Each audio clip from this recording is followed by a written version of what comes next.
పంపినాం, అన్ని రాష్ట్రాల ముఖ్యమంత్రి ఆహ్వానం పంపినాం. నేను ఐటీ మినిస్టర్గా చెప్తున్నా బెంగళూరు కూడా త్వరలో బెంగళూరు కూడా బీట్ చేస్తాం. నేను చంద్రబాబు నాయుడు గారిని కలిసినప్పుడు దాదాపు 1:40 నిమిషాలు ఇద్దరం కూర్చొని డిస్కస్ చేసినామంటే ఆయన హైదరాబాద్ మా గ్లోబల్ సమ్మిట్ మీద ఎంత ఇంట్రెస్ట్ ఉందో మీరు అర్థం చేసుకోవాలి. ఏం మాట్లాడుతాడో తెలియదు.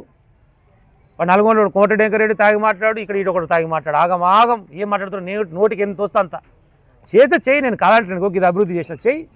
సరే, ప్రజలు నన్ను కాదు, నీకు అవకాశం ఇచ్చిర్రు, వచ్చినటువంటి అవకాశాన్ని సద్వినియోగం చేసుకో. తుంగతుర్తి నియోజకవర్గానికి శాసనసభ్యులు ఎంత అదృష్టం ఉంటే కావాలి. మంచిగా పని చేయి, మంచిగా డెవలప్మెంట్ చేయి. ముఖ్యమంత్రితో తనలాడి 2 అభివృద్ధి కార్యక్రమాలు తీసుకురా. ఆయన తుంగతుర్తికి వచ్చి మీటింగ్ పెడితే ఒకటి ఇచ్చిపోయిండా, ఒక్క రూపాయి చెప్పిండా? నేను మొన్న దేవరకొండకు వచ్చి మీటింగ్ పెడితే ఏం మాట్లాడతాడు? కేసీఆర్, హరీష్ రావు, కేటీఆర్ సాగర్లవాడి జావూరి మీ శవాల మీద కేసీఎల్బీసీ కడతా. ఎక్కడ తలకాయలేను నాకు అర్థం కాదు. ఎవడన్నా నాయకుడు అంటోడు సమాజం బాగుండాలనుకుంటారు, ఒకరిని బతుకు కోరుకుంటారు. పొద్దుగా లేస్తే కేసీఆర్ మీద ఏడుపు ఏంది? ఏం చేయలే కేసీఆర్ గారు. మొన్న అలా వ్యవసాయ క్షేత్రం ఉన్నటువంటి ఊరు 20,000 ఏదైతే ఉందో ఆడ ఏకగ్రీవం చేసుకొని సర్పంచులు వార్డు మెంబర్లు పోయి దండం పెట్టొచ్చారు. సార్ మాట్లాడుతున్నప్పుడు పక్కపొట్టి కూర్చొని సార్ మళ్ళీ మన రాజ్యం రావాలి సార్, తప్పు జరిగిపోయింది జనాలు అంతా అనుకుంటే, సరే తీయమ్మారు చూసి చూస్తాక 2 నెలలు వస్తూనే ఉంటుంది, మళ్ళీ ఖరాబ్ అయినా కూడా మనం బాగు చేస్తున్నాం తీ అన్నాడు. ఆ వీడియో బయటకు వచ్చింది. కథం కొడుకు కూర్చోబడ్డది రేవంత్ రెడ్డి గారికి. ఏం సార్ బయటికి వెళ్ళలేదు, మాట్లాడలేదు, ప్రెస్ మీట్ లేదు, ఏది లేదు. కేసీఆర్ ముఖం కనబడితేనే భయం అవుతుంది కొడుకు. కేసీఆర్ పేరు తలుచుకోకుండా, కేసీఆర్ జపం చేయకుండా మనకు బతికేలేదు. అభివృద్ధి కార్యక్రమాలు చేయాలంటేనేమో చెయ్యవు, బిల్లులు ఇయ్యరా మా పాత సర్పంచ్ కంటేనేమో ఇయ్యవు. ఇప్పుడు ఏదో సమ్మిట్ అని పెట్టిండు, గ్లోబల్ సమ్మిట్ అని ఈయన పెట్టిండు. దాంతో ఏం ప్రయోజనం జరిగిందో, ఏం పెట్టుబడులు వచ్చినా ఇప్పటివరకు చెప్పలే.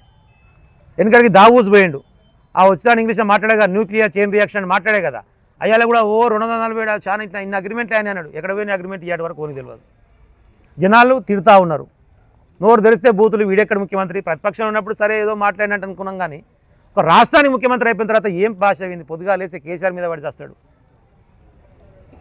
నువ్వేం చేస్తావో చెప్పు, నీ ఆలోచన ఏంది? ఇగో తెలంగాణ భవిష్యత్తుకి ఇట్లా ఉంటుంది, నేను ఇట్లా చేద్దామనుకుంటున్నా, నా పారిశ్రామిక విధానం ఇది, నా క్రీడా విధానం ఇది, నా వ్యవసాయ విధానం ఇది, గవి ప్రకటించు కదా. గది కదా నువ్వు చేయాల్సింది. మెస్సీతో ఫుట్బాల్ ఆడతా అట. ఎవరికి కావాలరా నీ ఫుట్బాల్ మ్యాచ్? నీ అవలాగానే ఉన్నావు. 2 రోజులు కొడుక జనాలు నీతో ఫుట్బాల్ కాదు ఉరికి ఆడతారు ఫుట్బాల్ నీతోని.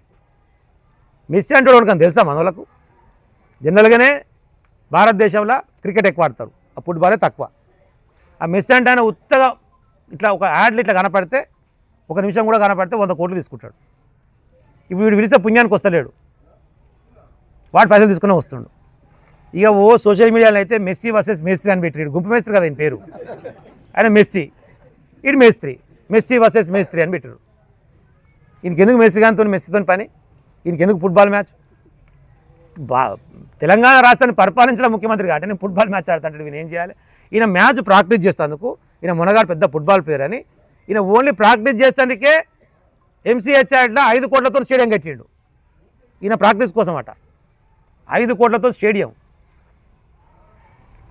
ప్రజాధన దుర్వినియోగం గురించి వీడు మాట్లాడతాడు. ప్రగతి భవన్ కడితే ముఖ్యమంత్రి ఉండేది, ఇప్పుడు కేసీఆర్ ఉంటుండ. అలా ఎవడు ముఖ్యమంత్రి ఆడు ఉండాలి. గాయ ఉన్న దాంట్లోకి నేను పోతానా అని ఇప్పుడు మళ్ళీ అదే ఎంసీహెచ్ఆర్డీలో 100 కోట్లతో ఇంకో క్యాంప్ ఆఫీస్ కడుతుంది. ఇలా ఉంది కదరా, ముఖ్యమంత్రి భవనమే కదా, కేసీఆర్ కోసం కట్టుకుంది కాదుగా. ఎవడు ముఖ్యమంత్రి ఉంటే వాడు ఉంటాడు. అలా మళ్ళీ 100 కోట్లతో కడుతున్నాడు. ప్రజాధనం దుర్వినియోగం. మీరు సాగర్లవాడి జావూరి మీ శవాల మీద ఎస్ఎల్బీసీ కడతా, అలా 8 మంది చచ్చిపోయారు. తెలిసే మనకు టందాలు వద్దురా నాయన, అది మెత్తగా ఉంది, ఆడ మట్టికి ఊలిపోతుంది, అక్కడ పని చేయొద్దని చెప్పేసి మన గతంలో చెప్తే మనం ఆపినాం. ఈయన మునగాడు అది ఏం రిపోర్ట్ పట్టించుకోకుండా ఉత్తగానే తువ్వురు అంటే ఆ మట్టి పిల్లలు కిందికి పడి చచ్చిపోయారు. ఈయాటి వరకు శవాలు దొరికినాయా? ఈయాటి వరకు చనిపోయినటువంటి శవాలను కూడా బయటికి తీసుకొచ్చేటువంటి ఒక ధైర్యం కానీ, దమ్ము కానీ, ఒక వ్యవస్థ కానీ, ఒక తెలివి కానీ లేనటువంటి దౌర్భాగ్యమైనటువంటి పనికిరానటువంటి పాస్మాన్ల ముఖ్యమంత్రి గారు రేవంత్ రెడ్డి గారు. 100% అంట. నన్ను అంటారు ఎట్లా, ఎందుకైనా ముఖ్యమంత్రి తిడుతుంటారు? కేసీఆర్ పట్టుకొని సావన్న తర్వాత ఏ మనిషి ఏమన్నా అర్థం కాదు. తెలంగాణ జాతిపిత చావు నోట్లో తలబెట్టి తెలంగాణను సాధించి నిర్విరామంగా 10 సంవత్సరాలు పరిపాలించి అభివృద్ధి చేసి సంక్షేమం చేసి భారతదేశంలో ఎక్కడ లేనటువంటి అత్యద్భుతమైనటువంటి సంక్షేమ కార్యక్రమాలను పెట్టి ఉన్నదా రైతు బంధు ఎక్కడ ఇంతకుముందు ప్రపంచంలో? ఉన్నదేకైనా కళ్యాణ లక్ష్మి లేనటువంటి మంచి నూతనమైన పథకాలు తీసుకొచ్చి మన బతుకులను బాగుపరిచే ప్రయత్నం చేస్తే ఆయనను పట్టుకొని పొద్దుగాలు వేస్తే నువ్వు చావు ఏం మాట్లాడుతున్నావు? మేము కూడా చాలా మాట్లాడవచ్చు, నువ్వు చావు అని చెప్పి నేను కూడా మేము అనొచ్చు, గంటగంటకు కూడా మాట్లాడవచ్చు. కానీ పద్ధతి కాదు. నీ పాలసీ చెప్పు, నీ విధానం చెప్పు, ప్రజలు ఎట్లా బాగుపరుస్తావో చెప్పు, ప్రజలకు రావాల్సినటువంటి బిల్లులు ఎట్టిస్తావో చెప్పు, పిల్లలకి ఇవ్వాల్సినటువంటి రియంబర్స్మెంట్ ఎట్టిస్తావో చెప్పు. ఒక్కటి కూడా రావట్లేవు, అన్ని పెండింగే. మొన్న నేను మహాత్మా గాంధీ యూనివర్సిటీ దీక్షా దివాస్ రోజు పోతే సార్ ఆయన ఏందో డైరెక్ట్ మా అకౌంట్లో వేస్తా అని చెప్పేసి పెట్టిండు, అది ఫీజు రియంబర్స్మెంట్ అది వేస్తలేడు. వీళ్ళేమో మీ అకౌంట్లోనే పడుతున్నాయి, మాకు సంబంధం లేదు కాబట్టి మాకు పైసలు కడుతున్నాయి ఎగ్జామ్కి సార్ అంటారు. సార్ ఏంది మా పరిస్థితి? పిల్లల జీవితాలతో నాగం.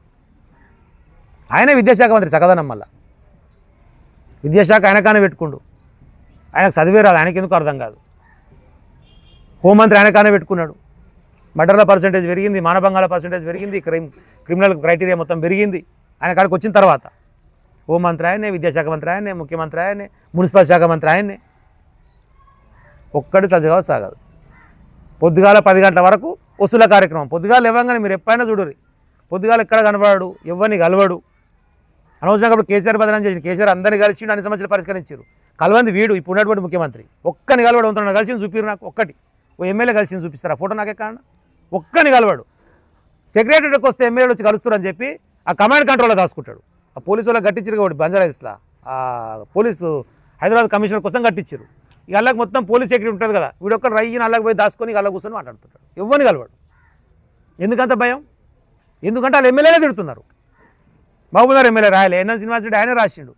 మాకు ఇచ్చే 5 కోట్ల రూపాయలు మాకు ఇచ్చినప్పుడు కేసీఆర్ గారు ఉన్నప్పుడు అసెంబ్లీ కాన్స్టిట్యున్సీ డెవలప్మెంట్ ప్రోగ్రామ్ కింద 5 కోట్లు ఇచ్చిండు ఏడాదికి. ఎవరైనా ఊరికి పోయినప్పుడు గిట్నే ఇది ఇబ్బంది ఉంది సార్ అని చెప్తే బోర్ అడుగుతారు, చిన్న రోడ్ అడిగితే ఇచ్చేది, మేము సొంతంగా సంతకం పెడితే ఇచ్చేది. అవి కూడా తీసేసిండు. అరే అవి కూడా లేవు, మేము ఎందుకు అలంకారప్రాయంగా సావులు సమృతలు బర్త్డేలు గియా తిరుగుతాను మేము ఉన్నవి అని చెప్పేసి ఓపెన్గా మాట్లాడి ఆయన. ఎన్ఎస్ మాట్లాడి వాళ్ళ ఎమ్మెల్యే, మాకు కనీసం ఎమ్మెల్యే గౌరవం ఉండలేదు, ఏంది మీరు చేసే పని అని చెప్పేసి ఆయనకు టైం ఇయ్యాడు. దొంగలెక్క పోయి ఆడ కూర్చొని దాచుకుంటాడు. ఓడేమో ప్రపంచ బ్యాంకుకు రాస్తాడు, మా దగ్గర వరదలు వచ్చినాయి, మా ముఖ్యమంత్రి పట్టించుకుంటలేడు, ప్రపంచ బ్యాంకు మాకు సహకరించురు అని చెప్పి రాస్తాడు ఎల్లారెడ్డి ఎమ్మెల్యే. ఒకటి ఇంకోటి ఆ జడ్చర్ల ఎమ్మెల్యేనేమో ఇప్పుడు రెండోసారి కలిస్తే నేనే ముఖ్యమంత్రిని వాడేనని చెప్పేసి వాడు 10 మందిని పెట్టుకొని